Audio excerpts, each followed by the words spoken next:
Mary Bosco is a young mother in Solvay who was shocked to learn recently that one of her neighbors is a level 3 sex offender. And you were notified of this through the school district? Yes, I was. Okay. Yes. As were all the neighbors? Yeah. The man who lives down the street is 33 years old. According to the state sex offender registry, when he was 17, he had sexual intercourse with a 7-year-old girl. What Bosco cannot understand is how a level 3 sex offender can live in a household with young children. But she was told it's allowed because he's no longer on probation. As a mother, I can't believe it. You know, how could we put these innocent children who have no voices in a home with a level 3 sex offender, which is most likely to reoffend? With more than 30,000 sex offenders registered in New York State, chances are you live relatively close to at least one of them. But the question is, how much of a danger do they really present to you or your family? Shanna Rowan lives 40 miles away from Mary Bosco in Oneida County. Rowan is engaged to a level 2 sex offender. She asked that we not use his name over concerns for his safety. It wasn't a violent crime. It wasn't a forcible crime. Was it a crime? Yes. And I believe that he should have been punished. And I'm glad that he can now see the impact that he had on his victim. But he's not a monster. He's not a pedophile. He's not dangerous to children. But when her fiancé failed to register a change of address, authorities wanted to throw him in prison for 3 years. He managed to stay out, but the experience provided Shanna with a mission in life. She is now the National Executive Director of USA FAIR, which stands for Families Advocating an Intelligent Registry. We do advocate for some sex offenders, but our focus is actually on the family members. Because what we found, what I found was when my fiance was possibly looking at jail time, I felt so alone.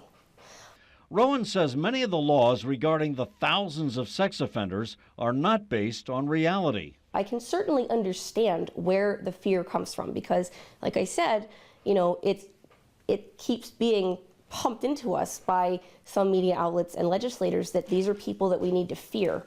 But that is not accurate. That is not true, save for a small minority. Rowan maintains a website that features extensive research that challenges what she says are society's preconceived ideas about sex offenders. But if you don't want to believe what you read here, there's another site that challenges the myths. It's New York's Sex Offender Registry itself. It features an area called Myths and Facts. For instance, one myth is that they are all likely to commit another sex crime.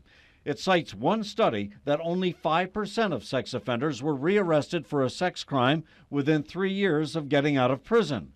That, as a group, 43% of sex offenders were rearrested for any type of crime, compared to 68% of criminals who are not sex offenders. They're simply not all the same. They're not all out to get your children.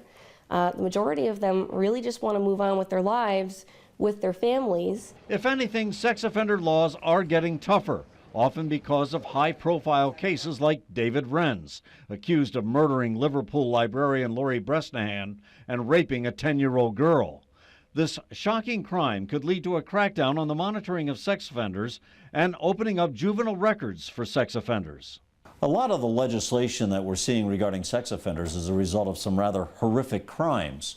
Well, what's wrong with that? We're taking the example of one person and talking about applying it to, tens of thousands in New York State. Which brings us back to Mary Bosco, who lives near a level 3 sex offender. She's calling for laws to keep level 2 and 3 sex offenders away from minors for life, weekly counseling, psychological evaluations every 6 months, and opening up their juvenile records. The victim of the crime, they didn't get to choose. They didn't wake up one day wanting to be a victim of such a brutal crime. And that's my position on it. I don't care what the myths are. Mary Bosco says she will soon meet with State Senator John DeFrancisco, who is already proposing changes to New York's sex offender laws. Reporting from Syracuse, I'm Jim Kenyon.